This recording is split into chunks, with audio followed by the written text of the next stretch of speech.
2003 के बाद अब बहाली नहीं लाए। और सरकार की मंशा ही नहीं है कि वो नौकरी दे। ये तो बिहार के छात्रों के साथ अन्याय होगा। उस वैकेंसी में कितनी खामियां हैं, कितना वेटेज है, कितना मार्क्स है सब्जेक्टिव्स को लेके ऑब्जेक्ट। नहीं तो फिर हम अनिश्चितकालीन हम आक्रोश मार्च निकालेंगे। अगर 11 नंबर देना है तो हटा दीजिए। क्यों विश्वविद्यालय पीएचडी करवाती है? बिना आंदोलन के किसी परीक्षा की परिकल्पना कर पाना बिहार में बड़ा मुश्किल दिख रहा है, लेकिन नोटिफिकेशन तो आ गया, गजट आ गया। नोटिफिकेशन गजट आने के बाद भी आप प्रोटेस्ट कर रहे हैं, अपनी मांग रख रहे हैं बिहार असिस्टेंट प्रोफेसर बहाली को लेके, फिर कितनी उम्मीदें बचती हैं कि सरकार अपनी बात देखिए, मानेगी? जब रेगुलेशन मतलब अप्रूव नहीं हुआ था कैबिनेट के द्वारा, अप्रूवल होने से पहले ही हम लोग राज्यपाल को आवेदन दिए थे। जो बाकायदा ये जो रेगुलेशन आप बनाए हैं असिस्टेंट प्रोफेसर रेगुलेशन 2026, ये बिल्कुल मनमाने ढंग से बनाया गया है। इसमें तमाम जो गैर बराबरी, भेदभाव और असमानता दिखती है। इस रेगुलेशन में जो उम्र सीमा थी पहले 55 वर्ष, उसको घटा करके 43 वर्ष कर दिया गया। ग्रामीण तबके की महिलाएं खास करके शादी ब्याह करके बाद पीएचडी करती है। ऐसे में उन तमाम महिलाएं और जो पीएचडी जो विश्वविद्यालय 3 साल पे फॉर्म निकालता है, 6 साल में पीएचडी करवाता है और 20 साल में 2 बार आयोग बहाली देता है, तो वो तो बच्चे छट जाएंगे। तो ये मनमाने तरीके से रेगुलेशन बनाया गया। लेकिन गजट बन चुका है, मुझे लगता है सरकार उसी प्रोसेस से बहाली करेगी। देखिए, गजट तो मनमाने तरीके से बनाया गया। अगर ये सरकार का मर्जी है तो हम मध्य प्रदेश, यूपी के छात्रों को भर दे, तो ये तो मनमानी होगी। ये तो बिहार के छात्रों के साथ अन्याय होगा। आप हमको बताइए ना, सरकार जो है हमारी, तो आप कब कब बहाली देते हैं? 20 साल में 2 बार बहाली देते हैं, तो उम्र सीमा क्यों घटाएं आप हर साल बहाली लीजिए। उम्र साल आप हम 43 क्यों, आप 35 वर्ष कीजिए, हम लोग राजी है। ये हमारा सवाल है। और जो मुख्य सवाल है, जो कॉन्ट्रेक्चुअल बहाली पे जो रेगुलर अभी फॉर्म भरा रहा है, उसमें पीएचडी के जो अंक 30 अंक पहले मिलता था, उसको घटा करके 11 नंबर कर दिया गया। और जो रेगुलेशन में हाई नहीं, मैट्रिक इंटर के मार्क्स को इंक्लूड करना, उसको इंक्लूड कर दिया गया है। ये सारा सर ये मनमानी है आयोग का। आप बताइए, इतना मेहनत से छात्र पीएचडी करता है, बरसों लगा करके रिसर्च करता है, और अगर उसको आप मैट्रिक इंटर से कम नंबर देंगे बहाली में, तो आप पीएचडी क्यों करवाते हैं? क्यों सरकार बार बार ऑर्डिनेंस ला रही है पीएचडी पे? क्यों बार बार बात हो रही है पीएचडी की? इससे बढ़िया अगर 11 नंबर देना है तो हटा दीजिए। क्यों विश्वविद्यालय पीएचडी करवाती है? ठीक है, बड़ा सवाल है, कमियां हैं, और रिसर्च स्कॉलर संघर्ष समिति की टीम है। लगातार उम्र को लेकर सवाल तो किया जा रहा है कि 55 साल कर दिया जाए। उन्होंने 40 पहले किया, बाद में 43 कर दिया, अब तो गजट बन गया।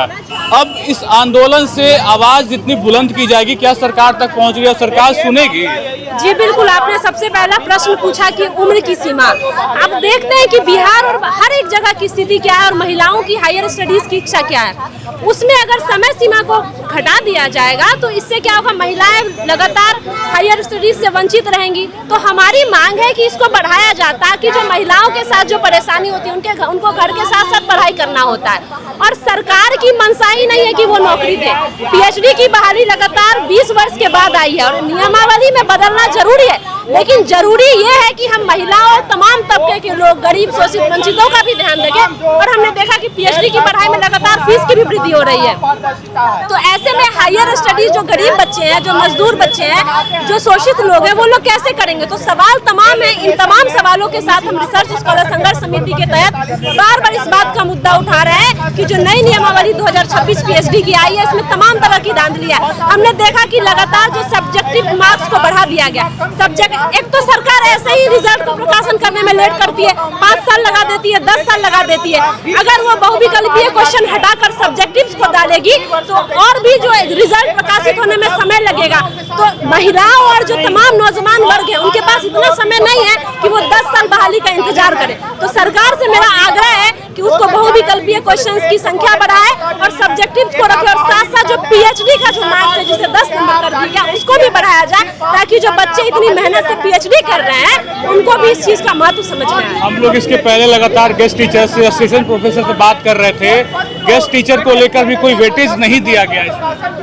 वही हम कह रहे हैं कि सरकार सिर्फ हमें झांसा देती है कि हम सिर्फ वैकेंसी ला रहे हैं, उस वैकेंसी में कितनी खामियां हैं, कितना वेटेज है, कितना मार्क्स है सब्जेक्टिव्स को लेकर, ऑब्जेक्टिव्स को लेकर। जब हम उसकी नियमावली अच्छी तरीके से पढ़ेंगे तो हम देखेंगे कि सरकार की नीति ही नहीं है कि वो बच्चों को पढ़ाए या फिर नौकरी दे।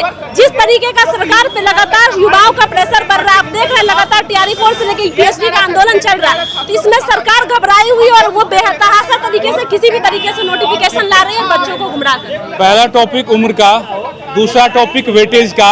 10th 12th का वेटेज इस तरीके से डाला गया क्योंकि बिहार बोर्ड अलग मार्किंग करता है, सीबीएसई अलग मार्किंग करता है, बाकी के स्टेट वाले अलग मार्किंग करते हैं। अब जब गजट बन गया फिर इस आंदोलन की भूमिका कितनी मजबूत दिखेगी? ये देखिए, आंदोलन लोकतंत्र में एक जरिया होता है जो गलत हो रहा है उसके खिलाफ बोलने का।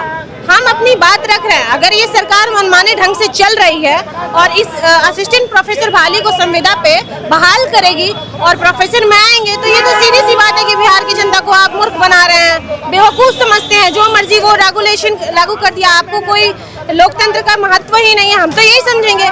लेकिन आप जो ये कर रहे हैं, तमाम चीजें जिस तरीके का रेगुलेशन लाए हैं, वो बिहार के छात्रों के हित में नहीं है, कहीं से भी नहीं है। 2003 के बाद आप बहाली नहीं लाए।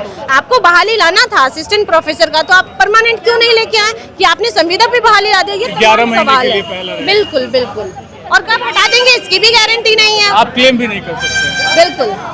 क्या लग रहा है कि अब गजट बनने के बाद सरकार बात सुन रही है, समझ रही है? क्योंकि बार बार आरोप लग रहे हैं कि यूपी के कोई लोग हैं जो आयोग में बैठे हैं, जो उस पूरे ड्राफ्ट कमेटी में बैठे थे, वो बिहार के साथ मनमानी कर रहे हैं, यूपी के बच्चों को ज्यादा भरने की कोशिश हो रही है। देखिए, बिहार को तो देखा जाए तो पूरे भारत में कहीं भी वैल्यू नहीं मिलती है। बिहारी करके उनको उल्टा पुल्टा बोला जाता है और गाली के तौर पे इस्तेमाल किया जाता है बिहारियों को। ऐसे में बिहार के जो नेता हैं, जो बिहार से ही पैदा हुए हैं और बिहार में ही राजनीति कर रहे हैं, उनको समझना चाहिए कि दूसरे स्टेट में बिहारियों की क्या वैल्यू है। तो आप अपने स्टेट के, जहाँ पे बड़े पैमाने पे लोग ट्रांसफर होते हैं और चले जाते हैं दूसरे स्टेटों में, जाके धान काटते हैं, गेहूं काटते हैं, गुलामी करते हैं, ठेकेदारी करते हैं, ऐसे में जो छात्र पढ़े लिखे हैं, अगर वो जॉब में आ जाएंगे तो वो अपने परिवार को संभालेंगे और दूसरे स्टेट में उनकी तौहीन नहीं होगी। तो यहाँ के नेताओं को समझना चाहिए कि कहीं और को प्रिविलेज ना दे। किसी भी स्टेट में आप देखिए कि पहले वहाँ के इस एग्जाम में डोमिसाइल की भी बात नहीं की गई। हाँ, डोमिसाइल की भी बात नहीं की गई है। ये सिर्फ दिखाने के लिए है कि हम रोजगार तो दे रहे हैं लेकिन हम देंगे नहीं। बड़ा सवाल है, डोमिसाइल की बात नहीं की गई है, साथ साथ बेट का एग्जाम होगा नहीं होगा कुछ भी पता नहीं है। लेकिन ये जो बहाली होगी, जो आगे आने वाले समय में होगी, पूरे देश के लोग परीक्षा देंगे।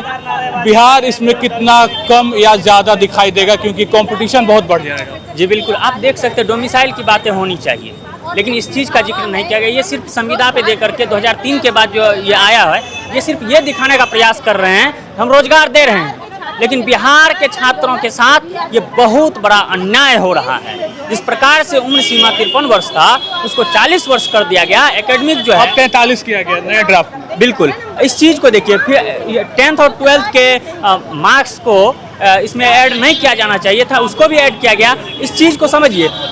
जैसे आईसीएसई बोर्ड, सीबीएसई बोर्ड की तुलना में बिहार बोर्ड वालों के साथ वेटेज कम होता है। तो इस चीज़ के साथ मार्किंग स्कीम बिल्कुल अलग है। बिल्कुल बिल्कुल, इसमें तो ऐसे ही बिहार बोर्ड वाले छट जा रहे हैं। आंदोलन में एक अलग तस्वीर भी दिख रही है। मेरे साथ दिव्यांग भाई हैं। आप देखिए कि दिव्यांग भाई भी इस आंदोलन को मजबूत कर रहे हैं और अपनी आवाज़ बुलंद कर रहे हैं। आप दिव्यांग है, किस तरीके से आंदोलन को रुख दे रहे हैं आप, ये एक अलग तस्वीर भी है। लेकिन कहीं ना कहीं जो मुद्दा है, सरकार के विरोध में आप लोग इस मांग को लेकर खड़े हैं कि ये रद्द होना चाहिए। क्या कहिएगा उम्र को लेके, जो वेटेज है उसको लेके और तमाम चीज़ों को लेके? सर देखिए, हम ये कहना चाहेंगे कि जो बिहार के राज्यपाल और मुख्यमंत्री जो ये जो 2026 के जो बिहार प्रोफेसर की जो बहाली, संविदा बहाली निकाले हैं, वो पूरा विवादित बहाली है। ये सब एपीआई के माध्यम जो इसके पहले जो हुआ था बहाली, उसमें एपीआई के माध्यम से लिया गया था। तो 56 इसमें कोई विवादित नहीं था। और जो ये बहाली लाए हैं, तो सबसे पहले कि 56 बरस से 55 बरस से ये 43 बरस कर दिए गए हैं। और इसके बाद एग्ज़ाम नहीं होता था, इंटरव्यू के माध्यम से हो जाता था। तो अब क्या कर दिए हैं कि एमसीक्यू और ये क्या सब्जेक्टिव ला दिए हैं। आप लोग कह रहे हैं फिर से एपीआई पे हो और जो भी पुराना, कोई दिक्कत नहीं है। आप हमारा कहना की है कि आप हर साल पीएचडी की वैकेंसी लाएं, पीएचडी का बाहर निकालें और हर साल प्रोफेसर की बहाली निकालें।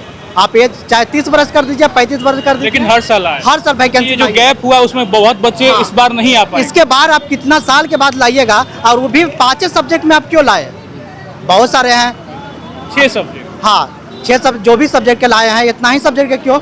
इतना यूजीसी के माध्यम से 81 को विषय है, 81 विषय में आप 6वें विषय के क्यों लाए हैं? और भी तो बहाली होना चाहिए ना। तो हमारा बस ये मांगे है, आप ये लाइए, नहीं तो फिर हम अनिश्चितकालीन हम ये आक्रोश मार्च निकालेंगे।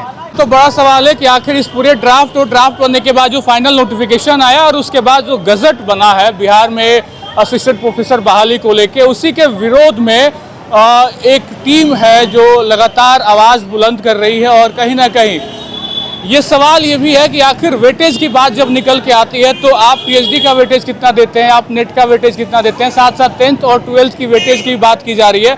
और इन सब के बीच रिसर्च स्कॉलर संघर्ष समिति की टीम जो है वो लगातार असिस्टेंट प्रोफेसर बहाली के विरोध में अपनी मांग को जोरदार तरीके से रख रही है। और सवाल ये भी है कि उम्र सीमा आखिर इतनी कम क्यों है? शुरुआती नोटिफिकेशन में 40 साल था, बाद के जो नोटिफिकेशन है उसमें 43 ईयर किया गया, लेकिन मांग ये है कि 55 साल करना चाहिए। फिलहाल आपकी क्या राय है? और अगर हमारी आवाज़ सरकार तक पहुंच रही है तो कहीं ना कहीं ये बात सुनने योग्य है।